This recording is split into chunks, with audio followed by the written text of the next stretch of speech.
Mahatma Gandhi played a major role in the Quit India movement.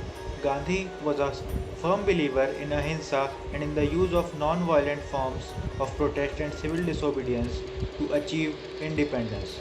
This was an article of faith and also a strategy of struggle according to his closest supporters. Maybe the British policy of divide and rule, the encouragement to the Muslim League in spite of the inability to protect India from external invasion, added to Gandhi's anxiety about the need to break free from British domination.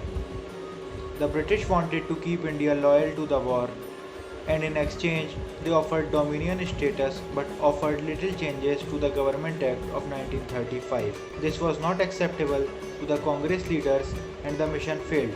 Gandhi and other nationalist leaders took this opportunity to launch the Quit India movement.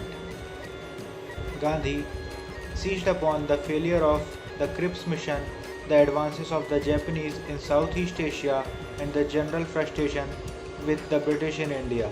He called for a voluntary British withdrawal from India.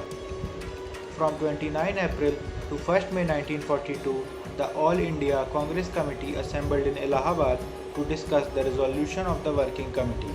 Although Gandhi was absent from the meeting, many of his points were admitted into the resolution, the most significant of them being the commitment to non-violence. On 14 July 1942, the Congress Working Committee met again at Wardha and resolved that it would authorize Gandhi to take charge of the non-violent mass movement.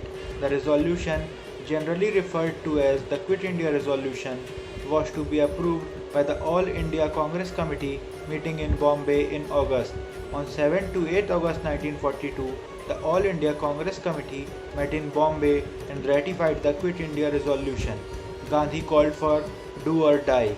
Gandhi gave the call for do or die in his speech delivered at the Bombay session of the Congress at the Gowalia Tank Maidan.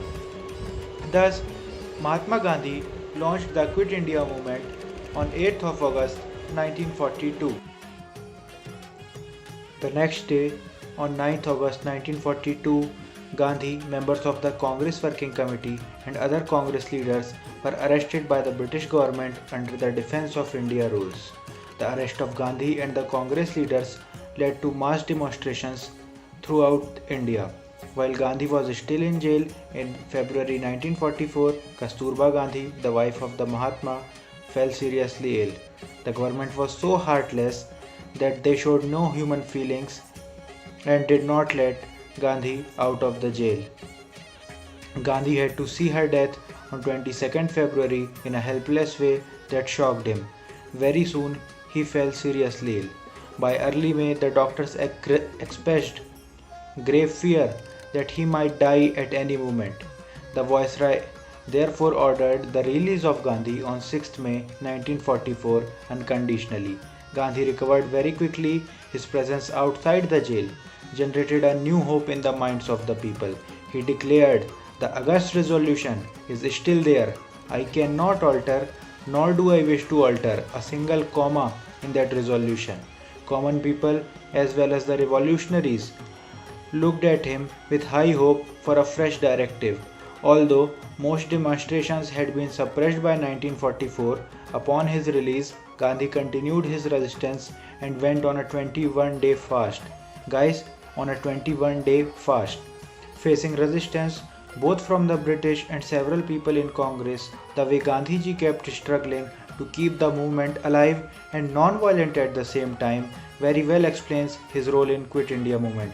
He was the heart and soul of the movement and one of the biggest reasons the British actually quit India.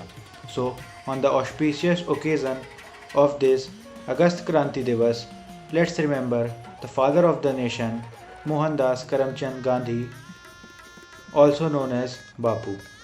Jai Hind, Jai Bharat.